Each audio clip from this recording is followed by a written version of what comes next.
Okay, so I wanted to talk to you guys. I like to come and actually present things that I feel are kind of pertinent to our everyday lives. And so I wanted to come and talk to you guys about something that I think a lot of us probably question a lot.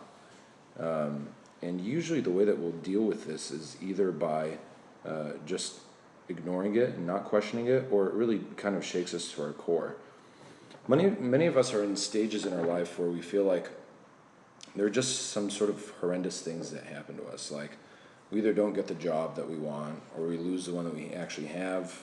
We can't find the right spouse, or the things didn't actually work out with the person that we thought was going to be perfect for us, or we get into really big accidents, or we lose someone that we really love, or a child, or we're not even able to conceive to begin with. Is anyone married here or no? So these are really big problems, and they occur a lot in our community and worldwide. And so I think the question that a lot of people end up asking a lot of the times is why? Why is this actually happening? Why would these continual frustrations occur if God is actually a loving God? If he loves his children, why would he allow for something like this? And it almost gets to the point that we start to doubt his love, and then really, if you just play that through, you start to doubt his existence altogether, right? And so a lot of people end up going through this, and usually I think either time passes and then they just kind of ignore it, but there's some people that are very shaken by this. And so we have to start with just sort of a basic recollection of the facts that I know have been presented to you guys before. I don't know if I presented to you guys here on this before, but I think that it's worth going through again. And so in the beginning, God created us all out of love, to share in his love. That's the only reason why he created us, right? Out of his love. And he didn't create us to suffer. He didn't create us to toil and work so drastically to the point of exhaustion. That's not why he made us, right? We weren't actually supposed to be created for that. So even though man was created without sin, he was still called to be greater than what he was. A lot of people usually just think that Adam was perfect and he just already sort of ascended the heights, or was already there at the top. And so we think of perfect as sort of 100%, and then there is no way to go but down. That's not the actual case. And we could see that by the way that God commands Adam to do things. Things are meant to be in such a way that Adam is created so that he can actually grow and grow and grow. Because really when he's created out of love, it's a relationship that is established. It's a relationship between himself, God, and people.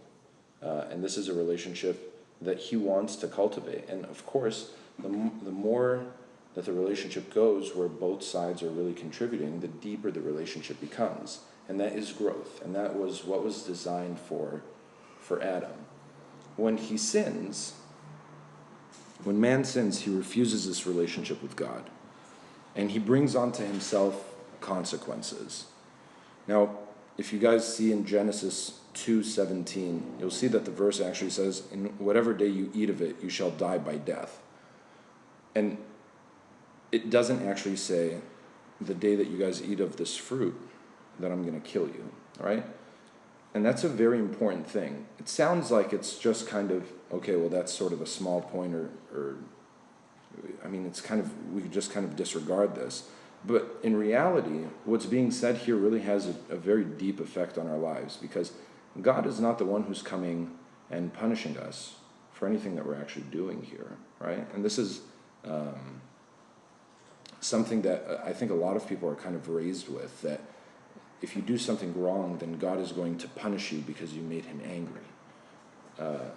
And clearly from what's seen here, from the very first commandment that's given to Adam, that's not really the case. What's actually being said here is, if you do something that I'm telling you not to do, you're going to bring death onto yourself. Bad things are going to happen to you. Now, we could see this truth being developed further in Genesis 3 when we actually see that God says, okay, now that you've actually fallen, For women, things are going to happen to the point where now you're going to have pain in childbirth, for example, and that wasn't supposed to be there from the beginning. For men, he says, now you have to go out and work and toil in the fields, and it's going to be very hard for you to actually get things to work for you from the earth. And again, it's not a punishment that's given from God, but a consequence. And so, kind of a shaky analogy, but an analogy that I think will drive the point home here. If you think to yourself, if there's a very, very, very cold day, I mean, it's just absolutely freezing outside. There's snow all over the place, and it's just, I don't know, negative 100 degrees outside. Really just terrible, terrible conditions. And you find yourself in a house, and the house is comfortable and it's warm, and you don't really consider what's outside at all. Everything's just very comfortable for you in the house. So there's a bunch of stuff that's going on outside, but you're shielded from it because you're actually in this house. Now, if you remove the roof and the walls, suddenly you're susceptible to everything that's on the outside, right? And so if you walk outside of the house, you could get frostbitten very quickly. And so you might ask in an analogy like this, well, if this is really sort of how the spiritual life was set up, and if this is the condition that Adam is in, if he's sort of inside of this house and he's shielded from all of these things that are on the outside, why would God make those things that are on the outside to begin with? Like, why even set it up to where Adam has to be protected from something for this to actually occur? And really the answer is that he didn't create that stuff. And this is really where the analogy really sort of falls short. These things on the outside didn't really exist. These bad things didn't exist to begin with. And so what's really supposed to be taken away from this analogy is that if you're in this house, you have a relationship with God. And once you step away from this relationship with God, if you're stepping away from warmth, you will become cold. And anyone that's studied physics or anything like that knows that cold is just the absence of heat, right? It's just very, very, very low heat or the absence of it. And so if within that analogy, God is heat, right? God is, the closer that you are to him, the warmer you are, the more comfortable you are, this sort of thing. But if you step away from him, now we have this sort of situation where we're suffering, and we're bringing this on ourselves because we're stepping out of the house, okay? And so when we take a look at some of the struggles, and this is not all of the struggles that we have in life, but some of the struggles that we actually go through are predicated on this fact that we as a whole, as mankind, have actually stepped away from God. Right from the beginning, we've all stepped away from God. And so things that were not supposed to happen, that we were not supposed to be susceptible to, now we are. Now we have earthquakes and tornadoes and floods, and you guys are seeing what's happening sort of just within America these last few days.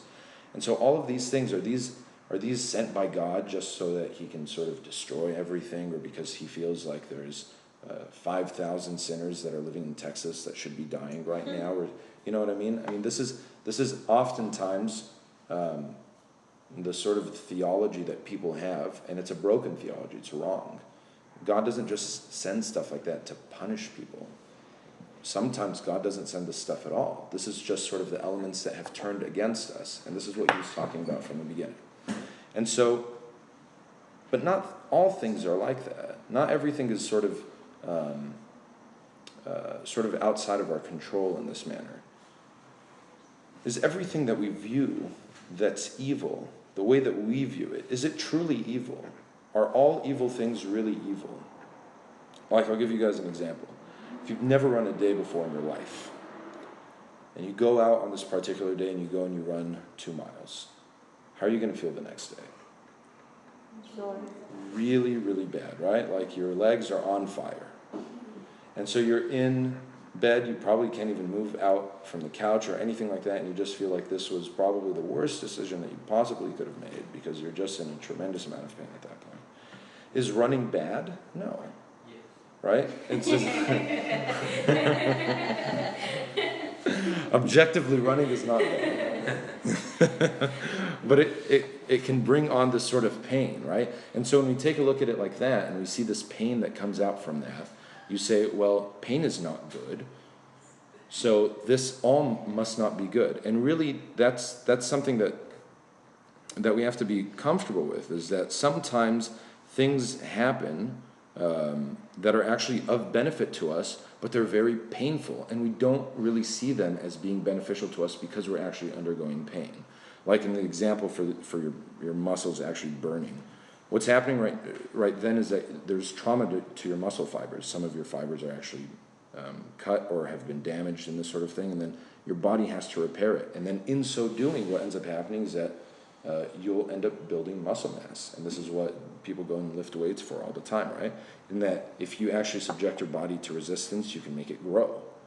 And the same thing occurs in the spiritual life as well, and sometimes unintentionally. In fact, I would say most of the time, unintentionally. Most of the time, we're actually undergoing these things in our lives that we don't see what the actual purpose is. Why am I actually experiencing this pain? Why is this occurring? And so we start to blame God or people around us or this sort of thing. And in reality, it just may be sort of an opportunity for us to grow. Let's take a spiritual example. Consider if someone's a very self-reliant person. And you can imagine that many of us are like this, because most of us find ourselves here within this country and within our sort of education levels that we're really sort of, in relation to the rest of the world, we're rather educated. I mean, everyone can have sort of critiques of American education, this sort of thing, but for all intents and purposes, we're very educated people. And much of the time we actually feel like we have arrived at that because of ourselves. And as this ends up progressing through our lives, like you'll see, I studied very hard in high school, and so I was able to get into the college that I wanted to go to, and I was able to successfully finish that and get my bachelor's. And then some people move on from there, and they actually apply to some sort of professional school, and then you'll see that they'll get into that professional school through a lot of toil and hard work and a lot of stress and talking to other people and getting letters of recs and just this sort of madness, and then they go through it multiple times, and you think that they're just absolutely insane for going through this. It's like you just want to subject yourself to pain repeatedly. But at the end of the day, you really feel like, I've accomplished this. I've gotten here because of myself. And so when we take that sort of an idea and we carry it over into our spiritual lives, which I would venture to say a lot of us actually do, many of us actually start to think to ourselves that we can kind of do whatever we want because we are strong enough to do it. And we become very proud. We become very proud of ourselves. There's no reliance on other people, or very little. And the same thing holds true with our relationship with God, in that many times we just sort of stop focusing on relying on God. Now, ostensibly, this might not actually look like this, right? You still might be coming to church. You come to Monday night. You read your Bible. You read Agbeya, this sort of thing. But at the end of the day, you still feel like you're the captain of your own ship. Like you're the one that's actually steering all of this. And so that kind of pride and that self-reliance is ultimately going to lead to your spiritual demise, because no matter how beneficial of a road you feel you're traveling on, you're not actually, in doing this, actually trying to build a relationship with God, who's a person, right? You have to have a personal relationship with God. And so if you're not actually building that, then what's occurring is you're just continuing to sort of mislead yourself. And you could go through your entire life this way. And some people go through their entire lives this way. But along the way, God will do something. God sometimes subjects these people, and us, myself included, to this sort of idea of having trials. Things that come up in our life that are supposed to be reminding us that we're actually supposed to be relying on God. And that we're not actually in full control of the universe. And he doesn't do this so that he could show off. Like a lot of people might actually start to sit back and think to themselves, well, I mean, what difference does it make if I'm going through everything very well and I'm actually able to accomplish everything reasonably well? I'm a professional, I make a good income, I have a spouse and kids, and we have a very nice house and this sort. Why would I have to be reminded of this stuff? Just because you sort of want to inject yourself into my life? What good is that? And I don't know if you guys have ever thought this, but really the way that we're really supposed to encounter that is that these things that we have around us are very fleeting, even though we feel like they're so permanent. And we'll talk about them as though they're just very temporal, right? In that if you can actually, say, get a very good education and develop your career very early on in your mid-20s or late 20s or this sort of thing, you have 60 years by which you can actually use that for. And for us, that feels like an eternity, right? Or you actually have kids and then you look forward to having grandkids and you just feel like everything is just kind of permanent. And we really forget that this stuff is temporal. And so sometimes he'll actually remind us of that, and sometimes he does it forcefully. And I don't think many people are very comfortable with that idea, but he will do things forcefully. Take, for example, a secular example. If someone is on drugs, this person struggling through drugs, they actually find satisfaction in taking drugs, right? They feel like this brings them happiness. And they can't really imagine life without this. They can't imagine going through their days without this. They become very dependent on drugs as a result. And then finally, someone who loves them comes in and stops them from this. They actually take them away from this sort of situation. How does that person end up feeling towards this other person? Do they usually feel like, oh, this person is like my savior, like finally they came in and someone was actually able to take me away from the things that were so bad for me? What kind of reaction do people usually have to this? They get upset. They get very upset, right? They usually feel like this person is actually against them. And I mean, drugs is sort of an extreme example, but you could see this as well when we're kids and our parents are trying to deal with us and they're trying to discipline us. You'll say to yourself, well, Mom or Dad, why are you actually doing this to me? Don't you want me to be happy? Right? I'm sure that all of us have thought this at some point in our lives where our parents have held something back from us and we really thought that that was going to be sort of the best thing for us at that time, and they take it away from us. And for some people, it could go decades where they don't actually understand why their parents did this. And I'm not saying that all parents are perfect, and so it doesn't actually carry over into all situations, but I would venture to say most situations in which a parent loves their child, they will do something that's beneficial for their child, and their child will not actually accept this as being something that's good. And so when you see like little kids, for example, a 5 or 6 year old that wants a bag of Cheetos and their parents don't want them to have Cheetos for whatever reason, it's not time to eat or whatever, the kid can scream out to their parents and say, I hate you, right? And then some of the parents actually get very affected by this. But God doesn't get affected by that. He says, okay, I mean, you can say that you hate me all you want, but I'm still going to do things that are going to be loving towards you because I do not hate you. I do not want to put you through things that are going to eventually lead to your demise. I want to make sure that you actually come back into communion with me because that's actually the goal of all of this, right? This is actually dwelling in that loving relationship is the goal of this entire thing. And so that person that's experiencing this sort of pulling away from experiencing drugs and this sort of thing, at that time they feel like they're experiencing a tremendous evil, right? This person seems evil, whether it's your parent that seems evil or a very good friend of yours. They just come across as being someone who causes you anger. And then you start thinking to yourself, why don't you want me to be happy? And it's really because you have a sort of concept that you have in your mind where you've determined what happiness is. And for you, happiness is drugs. For most of us, happiness is sinning.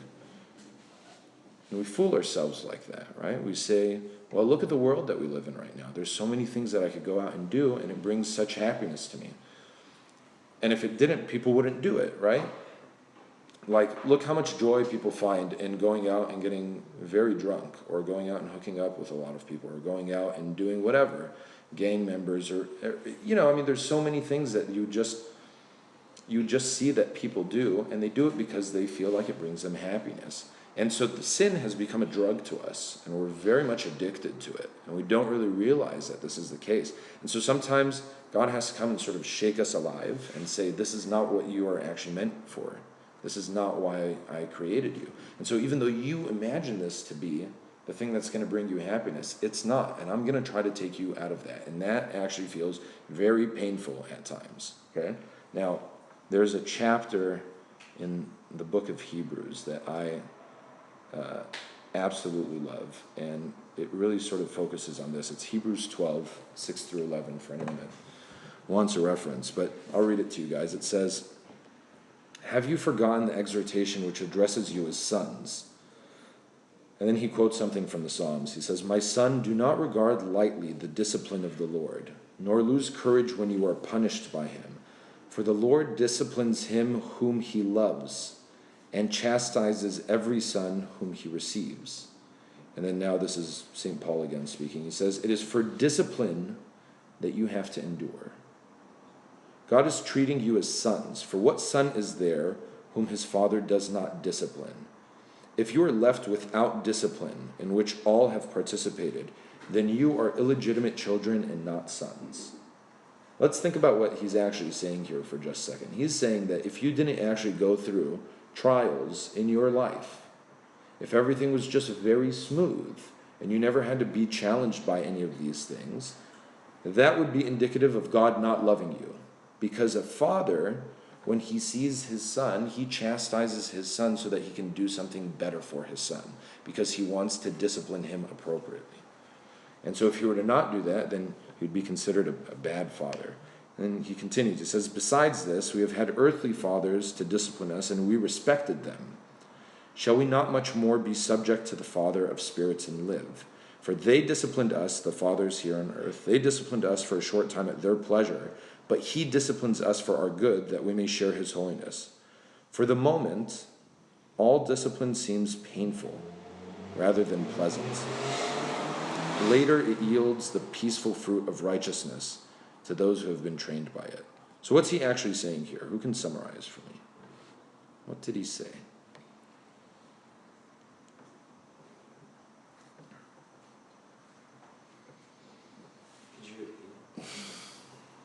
This is the natural phenomenon that occurs, right? Someone starts reading the Bible and then everybody turns off. I'm not criticizing you. I'm saying this for everybody. It happens to everybody. I don't know why it happens. The devil's at work. You want to summarize? I'll try. Okay. So he says, maybe started with what you said, that Yeah. Father disciplines who he loves, so if we are not disciplined, then we're not loved. And then he says that in the moment that we're being disciplined, it's seemingly painful and unpleasant. No, before that he says, well, for the fathers that discipline us here on earth, they did it for a short while for their pleasure, but why God disciplines us is so that we can share in his holiness. So he's trying to refine us towards his image or his likeness. And that while he's doing it, it's painful because, like you said, we're stuck in a certain pattern. He has to break that pattern, and that's painful. And that, what did he conclude with?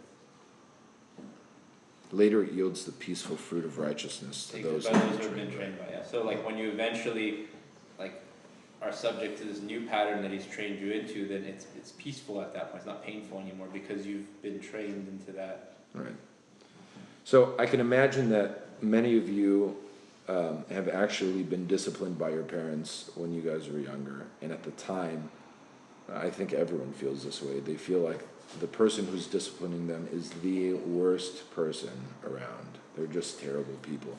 And we can't actually have this sort of perspective. I'm not talking about abuse, right? I'm talking about discipline. In that someone is actually going and doing something for your good out of love.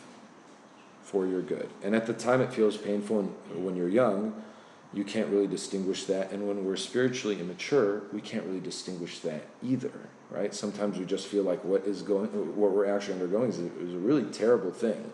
That someone is doing hatefully towards us, and that's not the case. It's precisely because we're the sons of God that we're disciplined. Imagine if he didn't actually care about you. And this is the thing that usually challenges people, right? Is that they start saying to themselves, well, I'm going through all of this stuff, therefore he must not care about me. But imagine if that stuff never happened, if he never actually disciplined you, if he didn't care for you, if he didn't even regard you as a person who needed to be dealt with at all. That would be a very frightful thing, and that's of course not what happens with anybody. The fact that he does care about us is seen in the fact that he actually chastises us.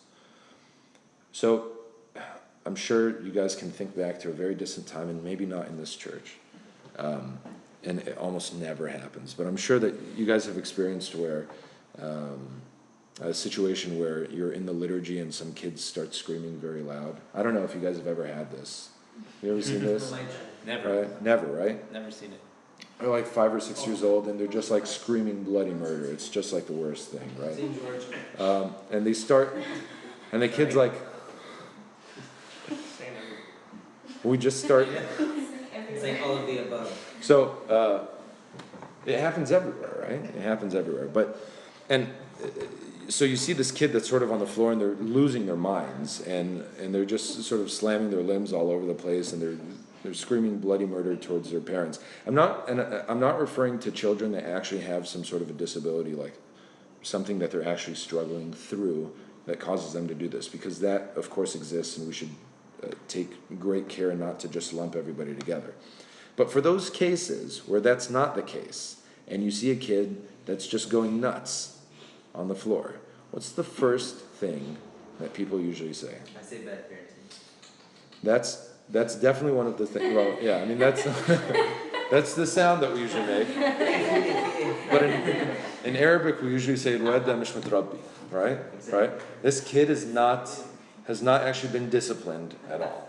And so then you start looking at the kid, and then after maybe like 20 or 30 seconds, and now Abuna has stopped the liturgy, and everyone's just waiting on this kid. And then you look over at the parent, and the parent's not doing anything. The next thing that you think is bad parenting, right? Everyone thinks this, right? Bad parenting. And so this is really an example that should carry over for us as well. You see this kid, and clearly he wants something. And what this kid wants is going to bring him happiness at that point, whatever it is that he wants. And clearly it's not something that you should be getting right now because the parent thinks that it's either worth it for him to cry and flail about, or they actually just don't discipline him at all, and then you just want them to sort of run crazy. And so we see these kids, and I don't know if you've actually observed some of these kids grow up.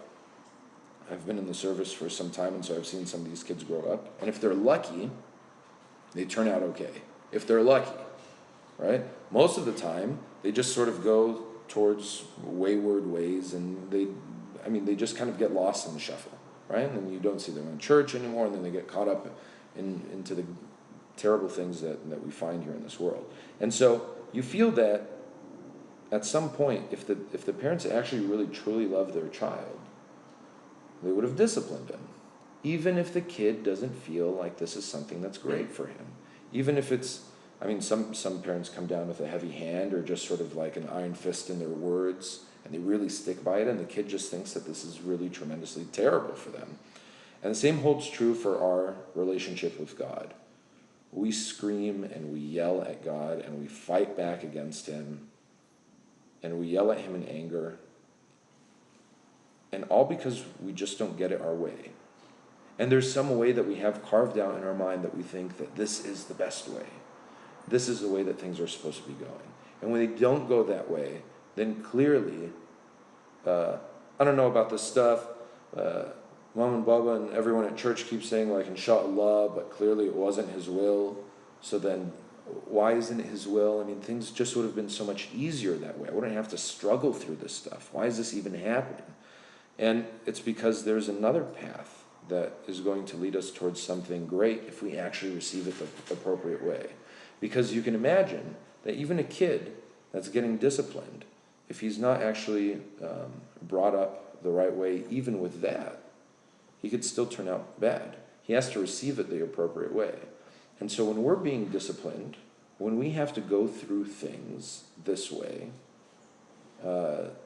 we have to realize, we have to sort of have a perspective about it, that this is actually leading towards something good. And that's why you'll end up seeing these tremendous saints that we always refer to as being saints, because they go through really harsh times, and then sometimes that just ends up killing them. Like Abuna Bishoy Kamen, for example, passed away in the 70s. He was in his late 40s, I believe, and he died of cancer. And they say that cancer is the disease of the saints because it's terribly painful. And yet, anyone that actually would see him around that time and they write about him, they say that there's a joy about him and that he's very prayerful and this sort of thing because he receives it appropriately. Now, does God desire for everyone to have cancer? No. And God doesn't send cancer to people because they deserve cancer. Cancer comes about because we've fallen, like what we were talking about in the beginning. Disease was not even supposed to occur to begin with. Death was not supposed to be here to begin with. We brought this on ourselves. And so, even though we might receive it, and it might not even be from God, the way that we receive that, if we know how to receive it appropriately, we can actually make the most of it. And you'll see this not even from sort of a spiritual side, you'll see this even on the secular side, where we got these motivational speakers and they'll say, well, I mean, you could turn a negative into a positive, right? You could just make everything sort of work for you. Well, the same thing holds true for the spiritual life, but we're so less inclined to do it because we just feel like we can get angry with God like that instead of actually going and doing anything that's supposed to be positive. And so when we find ourselves being disciplined, thank God. It's in that chastisement that's born out of pure love. I mean, there's no other motivation that he has whatsoever towards you except love. You're made out of love, and that's all he has towards you. There is no anger that he has towards you. There's no wrath that he has towards you. There's no evil that he wants to send on you. None of that. None of that exists. It's just pure love. And so this is what he's sending towards you. And so in this chastisement, we're not only not supposed to not question his existence, or question, like people end up questioning his existence, but we're supposed to thank him for caring enough to actually do this. Because he knows what's actually best for us. He knows what we're actually supposed to go through, and that if we receive it appropriately, then at that point, things will end up working out just fine. In that, it's not like we're going to start making a lot of money. It's not like we're going to find the perfect spouse. It's not like the kid is suddenly going to be raised from the dead that died. These things don't just sort of magically then come into fruition because you have a good relationship with God. It's that through these things you can see God and you can thank him for it. And you see what the value of them is, even regardless of how terrible and painful they are.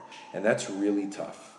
This is not something that you're just going to walk away from here today and say, well, that makes a lot of sense, and so now I'm just going to put that into the rest of my perspective for the rest of my life.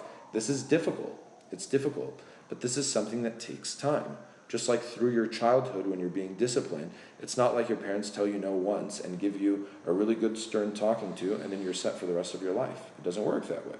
It goes through years and years and years of this actually happening until hopefully you turn out the way that is most appropriate for you. And so, aside from that, the discipline that might come on us is not always given to us for corrective means. It's not always because we did something bad, right? A lot of times we think, okay, if someone did something bad, then they need to be corrected, and that's why something is happening to them. And so a lot of people, for example, if you see the born blind man in the gospel, when Christ approaches him, his apostles end up asking him something. Does anyone remember what they ask him? A born blind man? This man sinned or did his parents? Yeah, right? And so what they're thinking is something terrible must have either been done by his parents or by him for him to actually be chastised in this way, right? For him to be corrected in this manner, because this man must have been a terrible sinner. Because they had seen other instances where this had actually occurred. They'd actually seen where there's somebody, for example, who is paralyzed, and then when they're no longer paralyzed, when they're healed by Christ, what he ends up telling them is, what does he say when he heals the paralytic man? Go and sin no more. Go and sin no more, right? So clearly there must be some sort of relationship between the sin and what has befallen this person. And so the apostles have this in mind, and then they go and they see the born blind man, and then they say, okay, who sinned? This guy or his parents? So it's not like they're so far off. They think that something is happening based on what they've actually seen from the prior example. And he says neither this man nor his parents had anything to do with this. But so that the glory of God may be shown. right. And so you can see, and I'm not going to go through the entire story, but at the very end of the story what ends up happening is that here are a bunch of people that have been around Christ for 3 years, 2 years, and they actually see him doing all of these miracles and these sorts of things, and they're not willing to believe. They reject. And then this guy, all he had to do was give him back his eyes. Just create eyes for him. And then at the very end, Christ says to him, do you believe in the Son of God? And he says, who is he that I might worship him? He says, you're speaking to him. Essentially, that's what he says. You're speaking to him. And he worships him and he believes in him. And so here's something that, for all intents and purposes, looks like a very terrible thing that the person had to undergo, right? Years and years and years from birth, and then begging and all of this sort of misery. No one wants to relate to this guy. He has to go out and he's sort of an outcast in this. All of this misery, and then at the end of it, he gets his eyes back, which is a great thing. But the story doesn't stop there. He goes and he actually has a personal encounter with Christ. And through that, he ends up believing in him. And he's become such a great example for the rest of us. And so you could see that there are people that will undergo things that are very troublesome in their life and will not receive it appropriately. And then there are some people that really, really terrible things can happen to them, but because they received it the right way, their relationship with Christ grows. Sometimes God has little, if anything, to do with these evil things that fall on us, right? If a person comes and shoots a family member, I don't know if anyone of you guys have ever had sort of a tragedy like that happen in your family, God forbid. But when really bad things like that happen, people kind of step back and they say, God, why would you allow for something like this to happen, right? Why would you let this thing happen? And God is just sort of honoring that person's free will. This person wants to go and murder this other person, and it happens all the time. If it didn't happen all the time, if there was no murder, if there was none of this stuff, then that would mean that we have no free will. God just puts a stop every time that we're going to do something. It's like when you have a little kid, for example, who's just starting to walk, and the kid gets up and he starts to walk, and then he wobbles a little, and then he falls flat on his face. The parents don't go and grab him the second that he's about to fall. They let him fall, right? They let him fall. And they don't just let him fall once or twice. The kid falls a lot. Have you guys seen babies go through this? They fall a lot. And then they cry and this sort of thing. And then all the parents rush toward them and they say, oh my gosh, I'm so sorry, blah, blah, blah. And then they put them back on their feet. And then they watch them fall again and over and over and over again, right? And it's because through this experience, the person ends up growing. Then they can walk, then they can run, then they can drive and go all over the place and do this sort of thing, right? And so he's not going to violate free choice. If the kid walks and he falls, he's going to let that happen. If the person wants to go and smash into my car once I leave out of here because of whatever reason, they're more than welcome to do that. He's not going to necessarily stop that. Sometimes he intervenes, right? Sometimes his grace is actually seen by a miracle, but that's not common, right? That's why we sort of have these things thought of as miracles, that they're extraordinary, things that are not normal. But the ordinary things that are happening happen because he just respects that. Sometimes it is chastisement. It's discipline because of something that we've done wrong. Sometimes that is the case. And it's not always going to be sort of directly related to what we think we did wrong, such that you say to yourself, well, I lived a very immoral life, and I went and I hooked up with a bunch of people, and so now God doesn't want me to be happy with my marriage life, for example. And so terrible things are happening there. It's not always very directly related to that. Sometimes it's, well, I'm a very proud person, and so something really terrible is going to happen. Terrible insofar as the way that I view it, right? But not really terrible in the grand scheme of things, but in the way that I view it. And so it's not like you have to do something really bad to go through these things. Sometimes the little things that we're not even conscious of, and we're not conscious of them because we can't actually recognize them in ourselves because we don't have that relationship with Christ. If we actually had that, then we would see these kinds of things.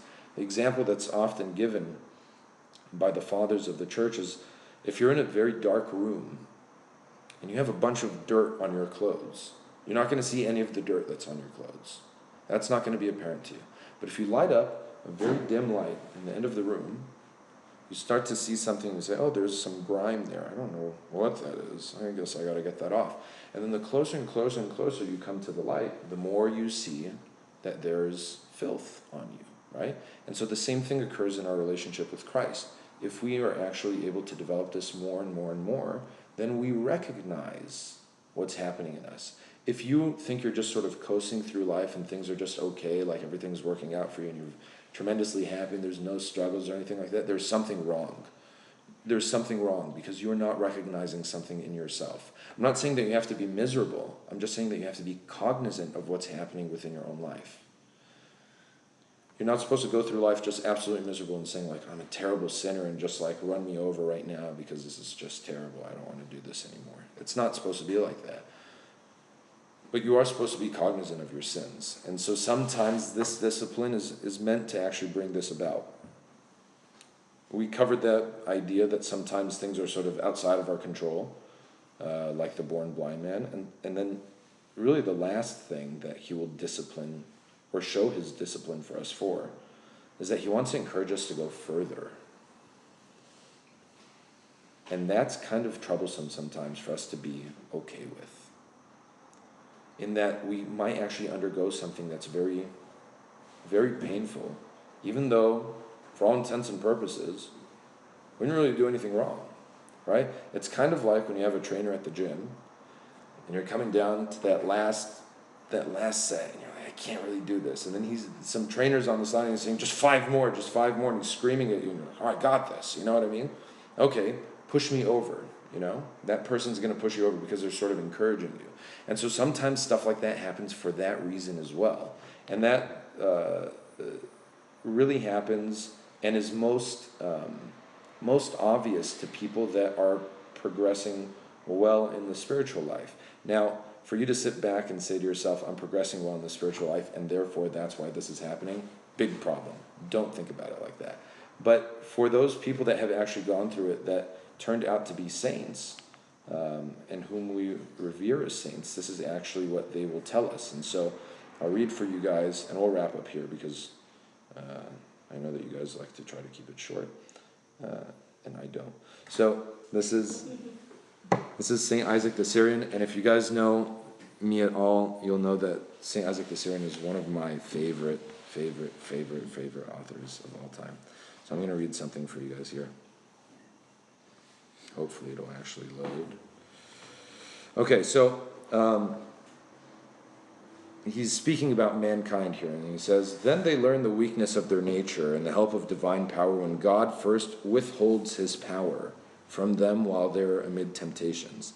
Thus he makes them conscious of their nature's impotence, the arduousness of temptations, and the cunning of the enemy. So what he's saying here is that sometimes he's just doing it to train you, so that when big things come on you from the devil, you can actually do something that's going to be effective towards this. It's like little kids that take martial arts. Just in case someone comes and is going to do something against you, then you know how to protect yourself, right? Thus he gives them, that's not St. Isaac the Syrian, by the way, just so that you guys know. Thus he gives them to understand against whom they must wrestle, being the devil, what kind of nature they are clothed with, being a fallen nature, how they are protected by divine power, how far they advanced on the way, to what height God's power has raised them up, and how powerless they are before the face of every passion when the divine power is withdrawn from them. Trial is profitable for every man, for if trial was profitable for Paul, who said,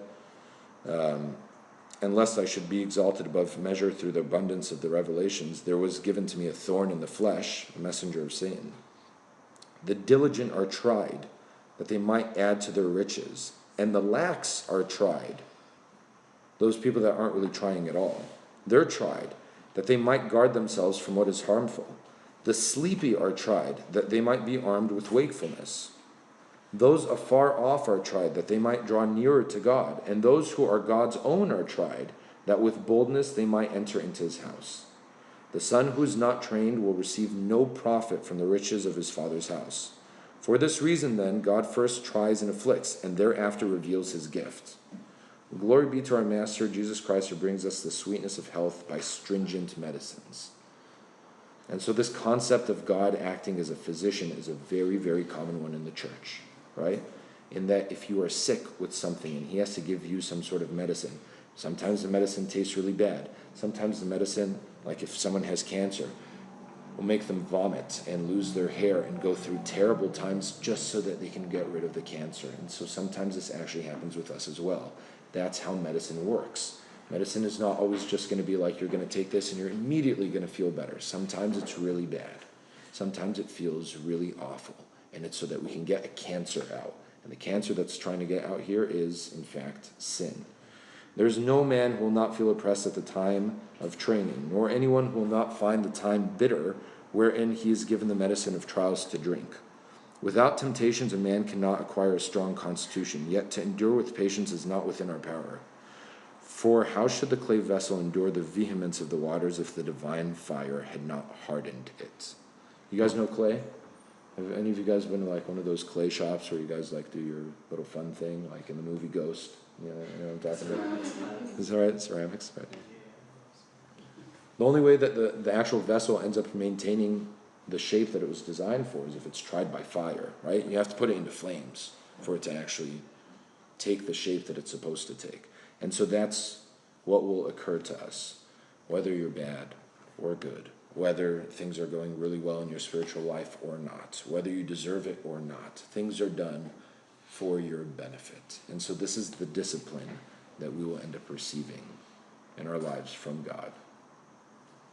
Does anyone have any questions? What is that device you're using? This is an iPad. Okay, I was like, There's a saying that says, like, in order for God to build you up, he has to, like, break you down first. I don't know if it's like, I don't know where I heard it. It's like, Yeah. It's a common saying that I think people say so that they can sort of feel better about the things that they have to go through, right? Not everyone has to be broken, right? Because God doesn't intend to break you so that he can fix you. I feel like some people have to be, like... There is no doubt. There's some people that don't need it. Right. Because they can, like, he deals with people differently. Like, Right. I feel like some people need to be broken in order for them to learn, and then there's, like, some people that don't need to be broken. Absolutely. They could just learn. Absolutely. It's fine. Yeah. It really depends on the individual. Some people are very hard-headed, and that's what they need. They really need someone that's going to come down really hard on them for that to happen. Yeah. But not everyone. What do you think about parents that say, like if you go through a tragedy, like your parents say, oh, like he's warning you, like, do you feel like that's accurate as far as like they want, like God is warning you to get closer to him, or like? Sometimes. Yeah. Sometimes. I wouldn't say all the time. I mean, sometimes, like, things will happen, for example, like, I don't get into the school that I want to get into, for example. Did that happen because God didn't want you to get into school? Or did that happen because you have a lousy GPA and you didn't try for the last 4 years? And then people sit back and they'll say, this is, God's will. No, this is you screwed up. You know what I mean? You just didn't make it happen for yourself. Yeah. And so sometimes, and I guess this is one of the things that we should always take away from spiritual topics, and a topic like this as well, is that you can't make a blanket statement that applies for everything and everybody, right? Yeah. Sometimes it's like that, but not all the time. Yeah. Certainly there are some things that you will undergo that will bring you closer to God, and you will only recognize that after you've gone through the fire, right? Sometimes things happen to you because you brought them on yourself. You know what I mean? Like if someone gets, I'll get to you in just a sec. If someone gets hooked on drugs, for example, right? And then the parents sit back and they say, God, why would you make my son like this? Now he's addicted to drugs. No, the son decided to go through that. He wanted to go through drugs. And so for that, and the result of that as well, whatever it may be, health-wise or whatever, some of that is just that person afflicting themselves, and that's the result of that. Myrna. So I know you like to read. Do you have any recommendations on books or resources that talk more about this subject? Yes. And I could give the names to you afterwards. Okay. The reason why I don't want to just put that out there so quickly is because this is really something that is to be developed along with your spiritual guide. And I know that you guys, I think every time that I've come and spoken to you guys here, I've spoken about a spiritual guide, right? And so that's obviously very important to me, and it's very important in orthodoxy. And so this is something that's supposed to be learned through discipleship. And so sometimes the way that we can actually discern what's happening to us in our lives is supposed to be you referring to somebody else that knows better, right? And it's not like every person who wears black knows better, and it's not that every person that doesn't wear black doesn't know anything. You know what I mean? It's that you have to find somebody who's actually spiritually more mature than you, who's going to guide you along in this, and will give you discipline as well, right? Sometimes they'll discipline you as well, and we see this countless times within the Desert Fathers, where they'll discipline somebody else, and for all intents and purposes, you'll say to yourself, like, this is terrible, why would you do something like that? Like, that just doesn't make any sense. And it happens in our lives as well, right? Like, you'll go and confess to a woman, and it's not like he's going to give you a penance, because we don't have penance in Orthodoxy, if you guys know that about Catholicism and the way that they do things. We don't have that in Orthodoxy, but they'll actually sit there and they'll tell you sort of how things are supposed to go. Like, you're supposed to have this particular prayer rule, and you have to stay disciplined to that as well. And that's why we call that discipline as well, you know what I mean? And that you are going to stick to this. So it's good to read, and I'll give you the names of the books, but it's better for you to actually go and interact with somebody that knows this, that can guide you along as well, in conjunction with that. Even in the secular world, a physician that diagnoses and treats himself is a fool, right? Everyone knows that. And so the same thing applies 1,000 times over in the spiritual life. If you just pick this up and you start reading and you say, I know I'm going through this. That's St. Isaac the Syrian said that this is happening for the good people, and so clearly I'm a good person. Everything's going well. You might just be completely fooling yourself. And so it's good to defer to somebody else in conjunction to that. The same exact things that were said in Hebrews 12:5-11 are Yep. said in the last two verses of that chapter. And it also reiterates the story of Esau, which is relevant. But right after 5-11, it states, make peace with all people. How is that relevant to a chapter that's mostly about tribulations? What do you think? What does anyone think? Why would that make any sort of difference at all? If this is supposed to be chastisement to bring us closer to God, why would peace with other people be important? It also brings you closer to God. Absolutely. And it's because each person, regardless of how fallen they are or how offensive they may be, each person is made in the image of God, right? And so We're taught to love one another. the people that end up progressing in their relationship with God will necessarily have a better relationship with those people that are around them as well. And so you have to start somewhere, right? I mean, it says, if you say that you love God and you hate your brother, you're a liar, right? You're a liar because God made all of this. God made all of these people, and you are called to love them. I mean, and he even says that the command to love others flows from the fact that you love God, right? Love God with all your heart, with all your soul, with all your strength. And from this, love your neighbor, right? As yourself. And then later on, he tells them to love them even more than that as well. But it's important because the way that we relate to other people is a reflection of our relationship with God as well. It's might be a stupid question, but I might break that barrier right now. What if you're not like close to your brother? So is that like a lie? If you're not close to your brother, what does that If you don't love mean? your brother, you don't like, you're lying about loving God and whatnot. And that's always a stupid question, but It's not. I mean, I want you to define closeness for me. Does that mean that you're going to be best friends with everybody? No, it doesn't. right. It doesn't. Does that mean that you're not going to get along with some people? Yeah, there are some people that you're not going to get along with. That will happen. And so, say again? Sorry, I was just gonna say, just loving them despite like the flaws that, I don't know, I feel like God calls us to love all people, even the people that you don't like. Right, You like sort of like have to like still love them. right. No matter- And so loving a person, what does that really mean? It means, sometimes that means praying for them. Sometimes that means trying to bring them back into what they're supposed to be doing. Sometimes that means avoiding them, right? Sometimes that's what it means. But that doesn't mean that you hate them, right? And it also doesn't mean that you have to like them. Like, we can love people without really liking them, and that happens, right? I'm not saying that so that you could just say, like, yeah, I love this person, I'm going to pray for them, but when they walk into the room, no. Love, true love, but you don't have to necessarily get along with everybody. Other questions?